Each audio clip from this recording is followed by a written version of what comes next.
জুলাই ঘোষণাপত্র ছাড়া ভবিষ্যতে আন্দোলনকারীদের বিরুদ্ধে গাড়ি পোড়ানোর মামলা হতে পারে, এমন মন্তব্য করেছেন বৈষম্যবিরোধী আন্দোলনের মুখপাত্র উমামা ফাতেমা। হঠাৎ করে তার এমন কথা কেন মনে হলো? কেন তাদেরকে গাড়ি পোড়ানোর মামলায় জড়াবে কেউ? কেন তাদের বিরুদ্ধে মামলাবাজি হবে? কেন তাদেরকে হয়রানি করা হবে? এই প্রশ্নগুলো তার মাথায় কেন কাজ করছে হঠাৎ করে? কি বললেন তিনি? কেন ভয় পাচ্ছেন? তাহলে কি এমন কর্মকাণ্ড তারা করছেন যে কর্মকাণ্ড এক ধরনের হিংসাকে উস্কে দিচ্ছে, একটা হিংসাত্মক ইতিহাস তৈরি করছে, যে ইতিহাসের বলি তাদেরকেও হতে হবে? সেই ব্যাপারটা কি সেদিকেই যাচ্ছে?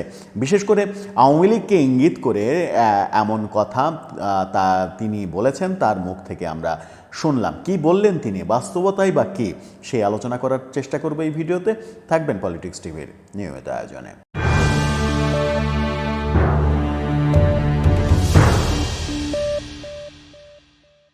দর্শক, পলিটিক্স টিভির নিয়মিত ভিডিওগুলো এখন থেকে স্পন্সর করছে প্রজাপতি.টিভি, নতুন ওটিটি প্ল্যাটফর্ম। আপনারা চাইলে ইউটিউবে, ফেসবুকে, ইনস্টাগ্রামে, টিকটকে দেখে নিতে পারেন। ডেসক্রিপশন বক্সে লিঙ্ক দেওয়া থাকবে, সেখান থেকেও আপনারা দেখে নিতে পারেন প্রজাপতির কার্যক্রম।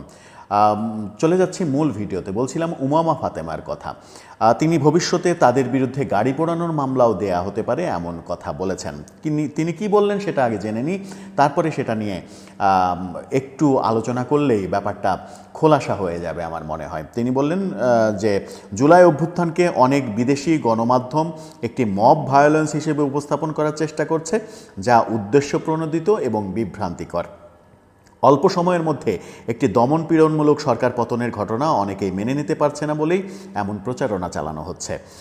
আজ থেকে ২০ বছর পর এমনও হতে পারে গাড়ি পোড়ানোর মামলায় আন্দোলনকারীদের কারো নামে মামলা হতে পারে। ফাতেমা আরও বলেছেন, এই প্রবণতা আসলে এক ধরনের রাজনৈতিক ষড়যন্ত্রের অংশ, যেখানে একটি অভ্যুত্থানকে ভুয়া, ভিত্তিহীন বা হিংসাত্মক বিদ্রোহ হিসেবে উপস্থাপন করা হচ্ছে। অথচ বাস্তবতা হলো এটি ছিল মানুষের দীর্ঘদিনের বঞ্চনা, নিপীড়ন, বৈষম্য বিরুদ্ধে রুখে দাঁড়ানোর একটি ঐতিহাসিক মুহূর্ত।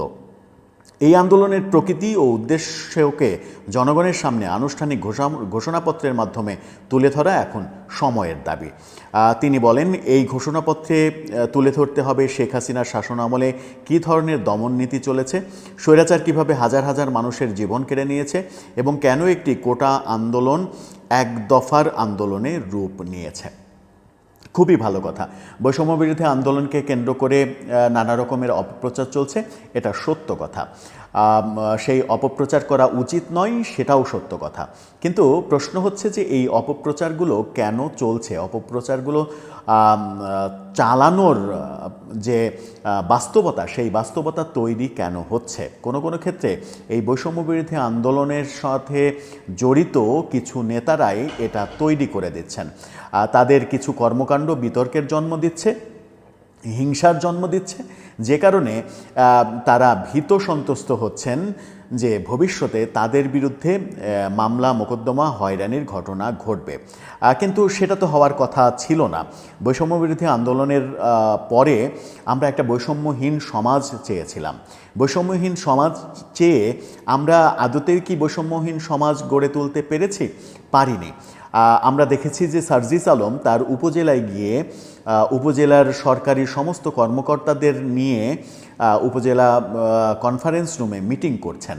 একজন ছাত্র নেতা, তিনি একটা রাজনৈতিক দলের সদস্য, তিনি যে সরকারি কর্মকর্তাদের নসিহত করছেন, তাদেরকে নিয়ে মিটিং করছেন, এটা কি পারে? এটা কি কোনোভাবে নিয়মের মধ্যে পড়ে? কিন্তু সেই সুযোগটা সরকারি কর্মকর্তা এবং সরকার করে দিচ্ছে। এটা কি বৈষম্য না? বৈষম্যহীন সমাজ গড়ার পরে তো এটা হওয়ার কথা ছিল না, এটা হচ্ছে।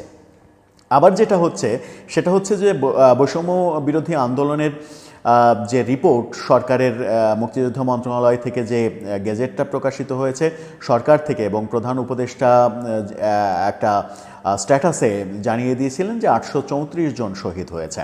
জুলাই ফাউন্ডেশন থেকে তাদের ওয়েবসাইটে সংখ্যাটা 820, কিন্তু জাতিসংঘ তাদের রিপোর্টে জুলাইয়ের 1 তারিখ থেকে আগস্টের 15 তারিখ পর্যন্ত 1400 জনের তালিকার কথা বলেছে, যে এটা আনুমানিক 1400 জন। তো 1400 জনের মধ্যে যদি 834 জন বাদ দেওয়া যায় তাহলে প্রায় 600 জন।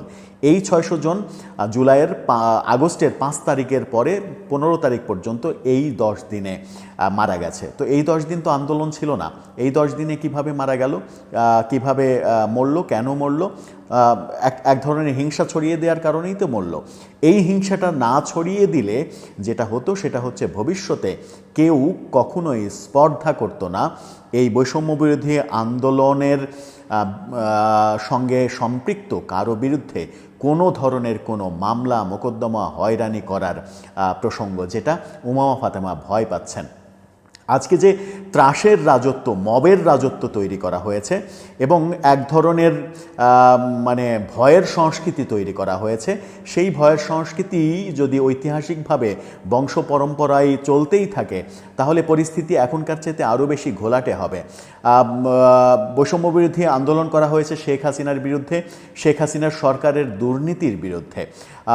সেখানে সাধারণ যারা আওয়ামী লীগ করে, যারা যে সকল সংস্কৃতি কর্মী আওয়ামী লীগের সাপোর্টার, যারা শেখ হাসিনার সঙ্গে বিভিন্ন অনুষ্ঠানে গিয়ে একটা সেলফি তুলেছেন, 15 আগস্টের জাতীয় শোক দিবসে একটা স্ট্যাটাস দিয়েছেন, বঙ্গবন্ধুর 7ই মার্চের ভাষণকে কেন্দ্র করে একটা স্ট্যাটাস দিয়েছেন, এই সাধারণ আওয়ামী লীগার তাদেরকেও তো আক্রমণ করা হচ্ছে। কদিন আগে আমরা দেখলাম অভিনেতা সিদ্দিককে রাস্তায় জামা কাপড় ছিঁড়ে মারধর করে থানায় দেয়া হলো। সিদ্দিকের অপরাধ কি? সিদ্দিকের অপরাধ হচ্ছে তিনি আওয়ামী লীগের হয়ে নির্বাচন করতে চেয়েছিলেন। একটা অপরাধ যদিও রয়েছে, তিনি তারেক রহমানের সমালোচনা করেছিলেন। তো রাজনীতিতে যদি সমালোচনা সহনশীল রাজনীতি না হয়, যদি এক দল আরেক দলের সমালোচনাই সহ্য করতে না পারে, তাহলে এই রাজনীতি তো বাংলাদেশকে গহীন অরণ্যে নিয়ে যাবে। সেই প্রসঙ্গও কিন্তু বলা হচ্ছে। আজকে যে সংস্কৃতি তৈরি করা হচ্ছে, যে মবের সংস্কৃতি তৈরি করা হচ্ছে, যারা তৈরি করছে তারাই আবার ভয়ের সংস্কৃতির কথা বলছে, যে আমাদের নামে গাড়ি পোড়ানোর মামলা দেওয়া হতে পারে। তা আওয়ামী লীগের এত বড় সাহস কোত্থেকে হবে যে বৈষম্যবিরোধী আন্দোলনের সূর্য সৈনিকদের বিরুদ্ধে গাড়ি পোড়ানোর মামলা দেবে কিংবা হিংসাত্মক কোনো কিছু করবে?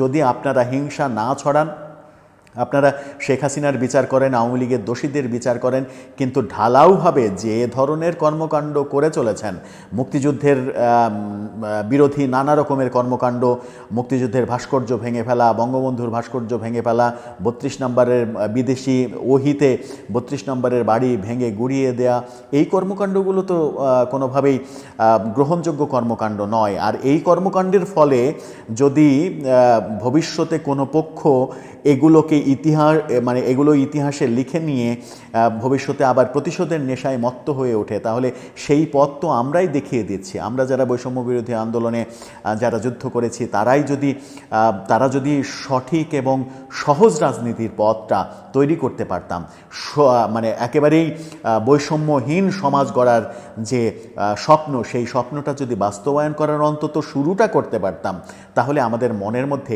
এই ভয়টা কাজ করতো না।